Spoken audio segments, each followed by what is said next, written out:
자기애성 성격 특성들에는 공감 능력의 손상이 있어요. 스스로에 대해서 굉장히 과하게, 잘나게 여기는 그런 과대 사고를 하고 있고, 본인이 다른 사람보다 낫다는 근거 없는 우월감과 특권의식, 그리고 굉장히 관심 추구적이에요. 다른 사람들에게 칭찬받고 찬사받는 것도 굉장히 중요시하고, 대인관계의 주 목적이 자기가 필요한 걸 얻어내기 위한 것이거든요. 네, 안녕하세요. 저는 현재 토킹닥터스 정신건강의학과 의원에서 진료를 보고 있고, 유튜브 채널 토킹닥터스 토닥 크리에이터로 활동하고 있는 정신건강의학과 전문의 원은수입니다. 나르시시스트란 어떤 사람을 말하는 건가요? 먼저 나르시시스트라는 용어에 대해서 좀 얘기를 먼저 드려야 될 것 같아요. 많은 분들이 그 나르시시스트를 자기애성 성격 장애 환자와 동일한 의미로 생각하시는 경우가 있는데, 그게 아니라는 것.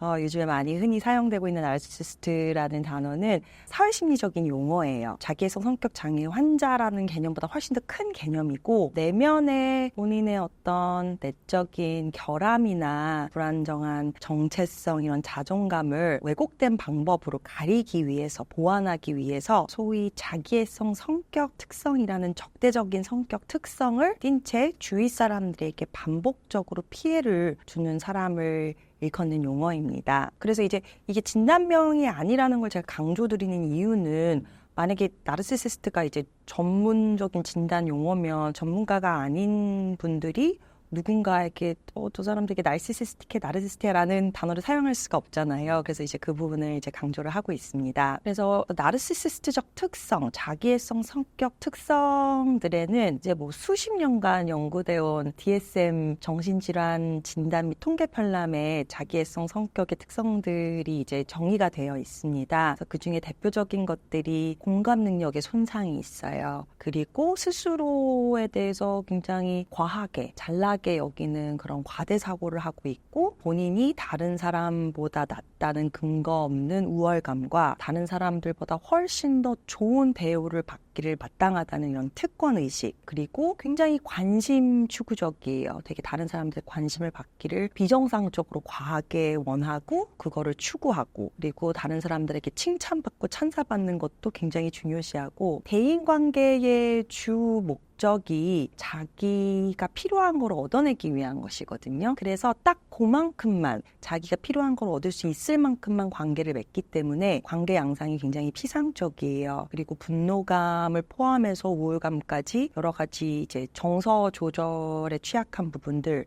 이런 특성들이 이제 주 특성이고, 그 외에 이제 다른 여러 가지 특성들이 있어서 어떤 특성을 얼마 정도 가지냐에 따라서 겉으로 보여지는 모습들이 실은 조금씩 다를 수 있어요. 나르시시스트가 되는 이유는 무엇인가요? 모든 성격은 이 환경적인 양육 환경도 중요하지만 또 선천적인 기질이라는 것도 영향을 주거든요. 우리가 이제 선천적인 기질이라는 게 뭐 애기들 봐도 이렇게 쉽게 짜증내고 잘 우는 애기들이 있는가 하면 되게 순둥순둥하고 순한 애기들도 있잖아요. 근데 그 기질이라는 게 과학적으로 설명을 하면, 이제 우리는 우리의 유전자에 의해서 이제 몸이 형성이 되잖아요. 뇌도 마찬가지고. 그래서 뇌의 어떤 특정 부위들이 특정 자극에 의해서 얼마나 반응을 하느냐, 그 반응성의 정도가 실은 어떻게 보면 기질이라고 볼 수 있어요. 그래서 부정적인 자극을 받았을 때 어떤 아이들은 그 뇌의 부위들이 강렬하게 반응을 하는 거고, 또 안정적인 어떤 자극이 왔을 때 그런 강렬한 반응들을 좀 잠재울 수 있는, 우리를 안정화시켜주는 그런 어떤 뇌의 어떤 기능들도 각자 다른 거고, 그래서 이런 기질들도 영향을 줘요. 그래서 자기애성 성격 장애를 두고 한 연구들에 대해서는 과거를 탐색했다 보니, 부모 면담이나 이런 걸 보니 어렸을 때 예민한 기질을 타고난 아이들이 좀 이후에 이런 성격적인 특성을 얻을 가능성이 높다, 뭐 이런 보고들도 있어요. 그렇지만 가장 중요하게는 이 기질이 양육 환경과 어떻게 상호작용을 하느냐거든요. 그래서 아무리 기질이 굉장히 예민하게 태어났지만 굉장히 안정적이고 사랑이 풍부하고 이런 환경에서 태어난 아이들은 굉장히 성격적으로 전혀 문제가 없이 자랄 수도 있고요. 기질이 굉장히 유순하지만 굉장히 적도적인 어떤 이런 환경에서 태어난 아이들은 실은 또 성격적인 문제를 띌 수가 있죠. 제일 근데 위험성이 이제 큰 거는 그런 특성들이 있는 기질과 그런 적대적인 어떤 양육 환경이 같이 상호작용했을 때가 이제 가장 그런 성격적인 결함이 생길 가능성이 높다고 볼 수 있겠고요. 양육 환경에는 이제 몇 가지 예를 들 수가 있는데, 먼저 자기애성 성격뿐만 아니라 모든 성격적인 어떤 문제를 일으키는 양육 환경이라 알려진 몇 가지 측면들이 있어요. 예를 들어서 워낙에 양육 환경 자체가 안정적이지 않고 되게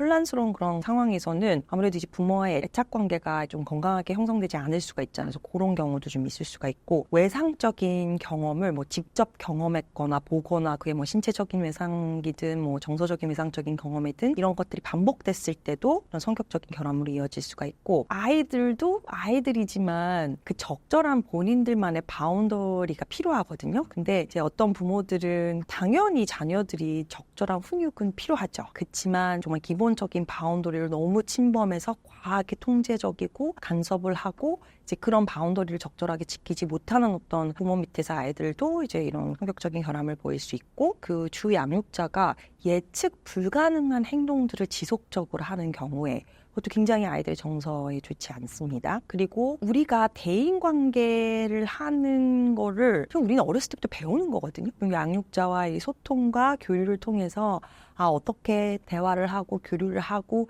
이런 것들을, 그리고 뇌가 거의 20대 초반까지 계속 변화를 하거든요. 이 어린 소아청소년 시기에 이제 어떤 교류 양상을 어떤 환경에 있는지에 따라서 뇌의 발달에도 굉장히 큰 영향을 받기 때문에 대인관계를 통해서 이제 뇌가 이런 자극을 받는 건데, 이제 그런 충분한 교류가 있지가 않아서 이런 인지적인 자극도 없고 방법을 익히지 못했을 때도 이제 결함으로 이어지는 경우가 있습니다. 그래서 충분한 어떤 정서적인 신체적인 돌봄이 불가능한 상황들은 여러 가지가 있을 수 있겠지만, 정리하자면 부모 본인이 나르시시스트적 성격 포함해서 여러 가지 성격적인 결함이 있어서 자녀와 이런 정서적인 교류가 안 되는 경우, 또 예를 들어서 부모가 치료받지 않은 이런 정신건강의학과 쪽인 어떤 질환, 그게 아주 심한 우울증이라든지 알코올 중독이라든지 그런 걸로 인해서 이제 아이 케어가 가능하지 않거나, 신체적으로 굉장히 예를 들어 중한 질병이 있어서 케어가 가능하지 않은 경우도 들 수도 있고요. 또 물리적으로 부모랑 이제 분리가 돼야 되는 상황이 이렇게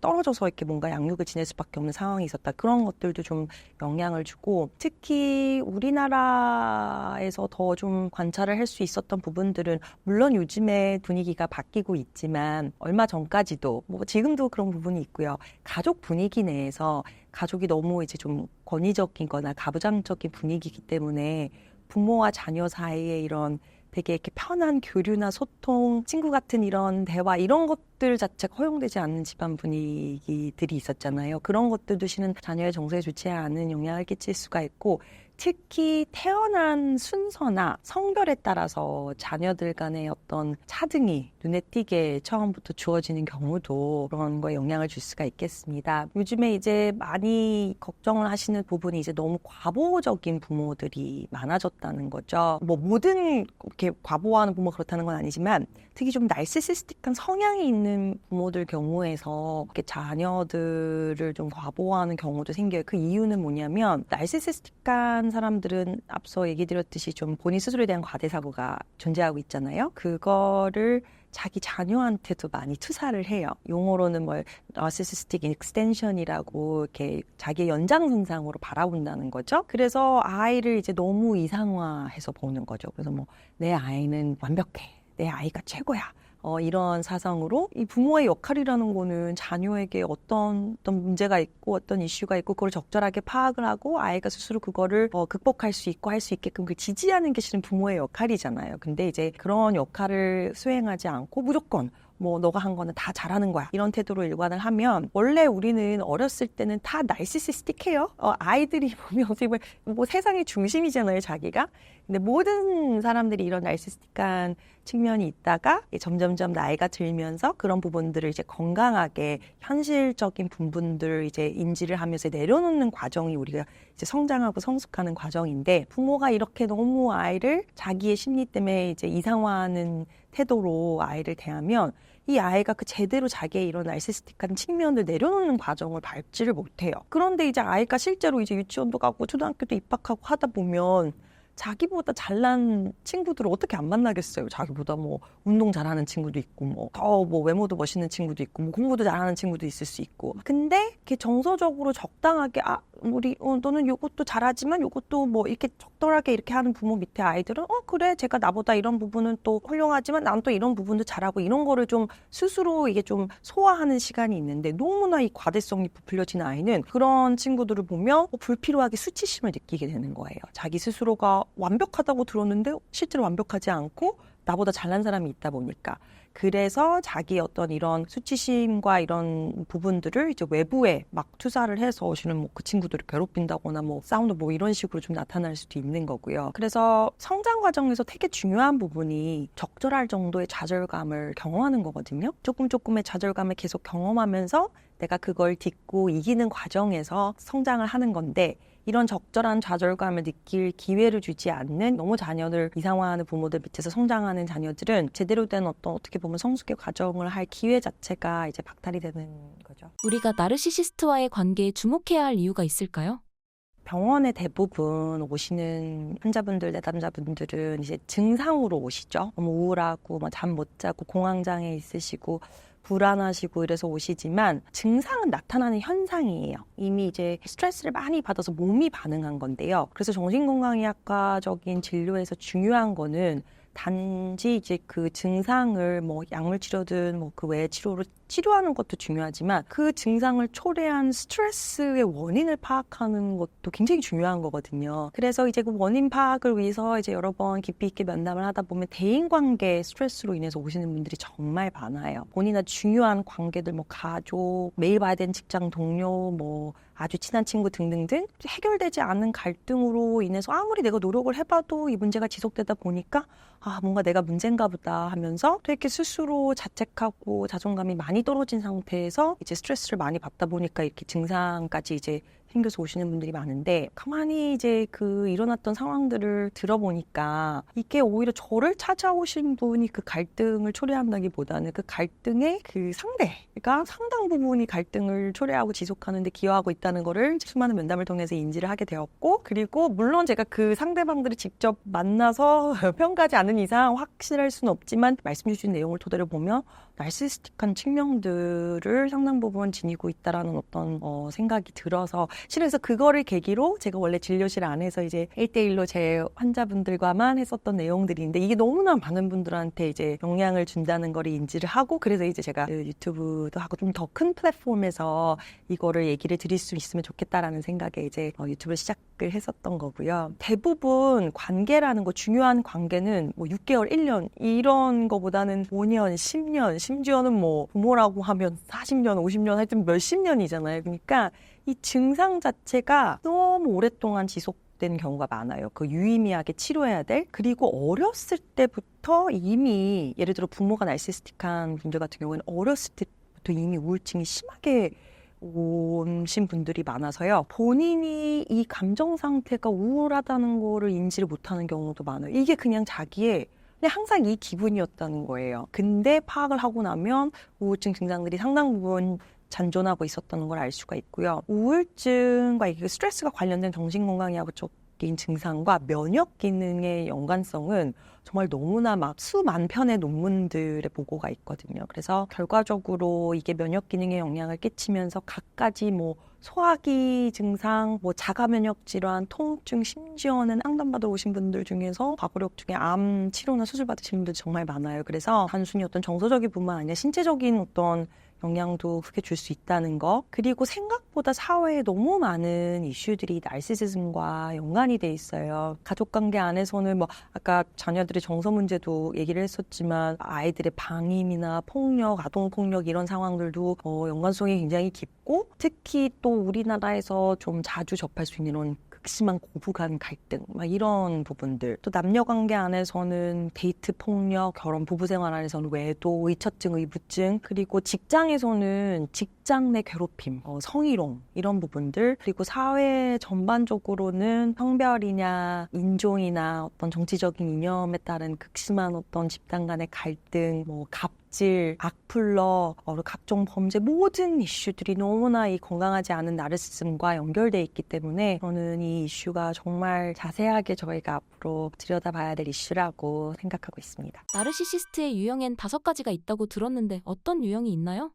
네, 제가 이 나르시시스트 유형에 대해서 강조드리는 이유가 보통 우리가 막 나르시시스트 하면 되게 딱 한 가지 유형만 떠올리거든요. 그렇지 않다는 거죠. 되게 다양한 유형이 있고 그래서 이런 특성들을 지닌 사람도 이렇게 나르시시스틱한 특성이 있다는 걸 좀 얘기를 좀 드리고 싶었고요. 첫 번째 유형이 아마도 가장 전형적으로 생각하는 나르시시스트 유형, 과대형 나르시시스트 입니다. 딱 봐도 굉장히 거만하고 본인보다 좀 외적인 조건이 못한 사람들 막 무시하고 어딜 가나 막 특별 대접 받기를 요구하고 그런 대접이 나오지 않으면 막 갑질도 서슴지 않는 부류입니다. 근데 이 부류의 사람들은 이 사회적인 성공, 권력, 경제적인 것, 외모적인 아름다움을 강렬하게 추구하는 경향이 있기 때문에 굉장히 매력적으로 보일 수 있어요. 대인관계도 얼핏 보면 이렇게 주위 사람들도 많고 잘하는 것처럼 보일 수도 있고 전형적인 모습으로는 명품으로 이렇게 몸을 휘감고 고가의 차량을 운전하면서 이렇게 비싼 식당과 장소들을 가면서 적극적으로 포스팅도 하고 그리고 사람들이 본인을 굉장히 부러워한다고 믿는 이제 그런 모습들이 좀 전형적이라고 할 수는 있겠고요. 그리고 사회적으로 성공할 가능성도 높아요. 왜냐면 그 어떤 가치보다도 이런 외적인 성공을 추구하고 또 나르시시스틱한 특징 때문에 그거를 이루기 위해서 약간 물불 가리지 않고 이렇게 추구하는 경향이 있기 때문에 그리고 굉장히 자극 추구적인 행동도 많이 하는 편이거든요. 그래서 외도를 많이 하기로 알려진 나르시시스트 유형이에요. 두 번째 유형은 내면은 똑같이 나르시시스틱해서 이제 그 뿌리는 같지만 보여지는 모습이 완전히 이제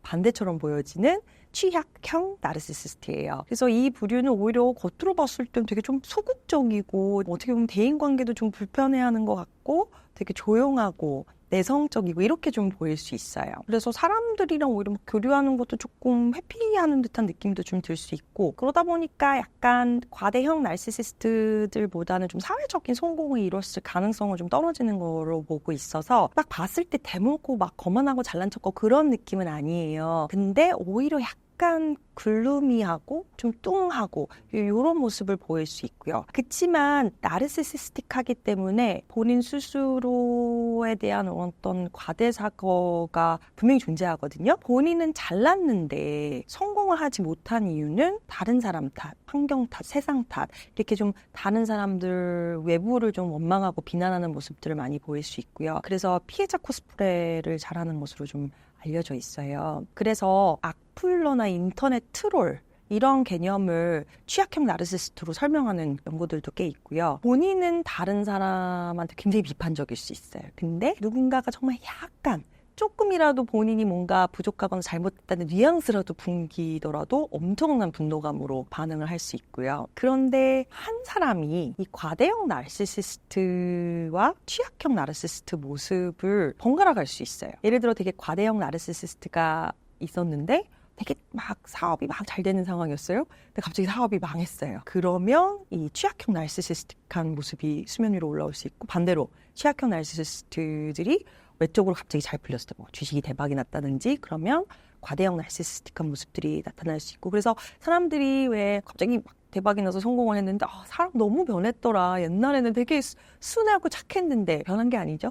그게 이제 내재되어 있는 모습이 이제 수면 위로 올라왔다고 이제 생각을 하시면 되겠고요. 세 번째 유형이 나르시시스트 유형 중에서 가장 악랄하고 무시무시하고 각종 폭력이나 범죄 한가운데 서 있는 악성 나르시시스트고요. 악성 나르시시스트는 이제 앞서 말씀드렸던 나르시시스틱한 특성들 외에 반사회성 특성까지 가미가 된 부류예요. 그래서 굉장히 다른 사람한테 이런 신체적인, 정서적인 건 물론이고 신체적인 해도 끼치는 거를 서슴지 않는 그런 가학성을 갖고 있고 굉장히 충동적이고 거짓말도 아무렇지도 않게 하고 무책임하고 범법적인 행위도 아무렇지도 않게 저지를 수 있고요. 안 그래도 나르시시스틱한 사람들이 자기 잘못에 대한 인지가 많이 떨어진다고 얘기해 줬는데 정말 죄책감이나 후회를 거의 전무하다시피 느끼지 않는 부류예요. 그래서 많이 알고 계신 단어인 뭐 소시오패스, 뭐 사이코패스랑도 비슷한 이제 느낌으로 이제 다가올 수 있는 나르시시스트 유형입니다. 네 번째는 천사의 탈을 쓴 나르시시스트라고 부르는 공동체적 나르시시스트입니다. 이 부류는 사회적으로 여기기에 굉장히 좋은 일, 예를 들어 선한 일, 기부라든지 뭐 봉사라든지 이런 행위를 통해서 본인의 과대성을 충족시키고 자신을 드러내려고 하는 부류예요. 근데 제가 꼭 이 얘기 드릴 때 강조드리는 거는 너무나 많은 분들이 정말 선한 목적으로 이런 좋은 일들을 하시지만 이제 그 일부는 뭐 이런 나르시시스틱한 특성을 띠고 있다고 할 수 있겠고요. 그래서 이 부류는 자기의 선한 행위가 얼마나 그 사람들한테 도움이 되는지보다는 얼마나 알려졌는지가 훨씬 중요한 거예요. 그래서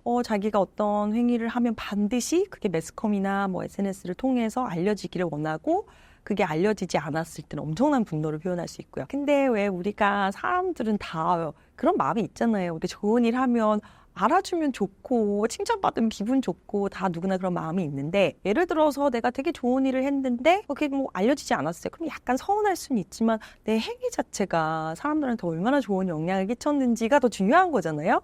그래서 거기에 이제 뿌듯함을 느끼는데 이제 이 부류는 그게 가능하지가 않고요. 그래서 대외적으로는 너무나 선한 이미지인데 주위 측근에서 이제 같이 활동하고 있는 그리고 같이 살고 있는 가족들은 너무 괴로워요. 왜냐하면 똑같이 착취적이고 굉장히 하대하고 그런 건강하지 않은 모습들을 보여서 그래서 되게 어떤 분들은 주위 사람들이 어머 저런 분이랑 같이 일해서 아니면 같이 살아서 얼마나 좋으시겠어요 하는데 이제 그분들은 정작 너무너무 괴로운 거죠. 그래서 앞서 바로 얘기 드렸던 악성 나르시시스트와 공동체적 나르시시스트의 혼합된 형태를 사이비 교주 설명을 많이 하고 있습니다. 그리고 다섯 번째 나르시시스트 유형은 독선적 나르시시스트예요. 그래서 이 부류는 공동적인 나르시시스트는 선한 일이라면 이 부류는 도덕성, 종교적인 고결함 이런 것들을 강조하면서 본인이 굉장히 우위에 서려고 하는 부류고요. 이 부류는 자기가 하는 모든 생각과 판단은 다 옳아요. 상당히 고압적이고 다른 사람의 어려움이나 실수에 대한 이해가 없어요.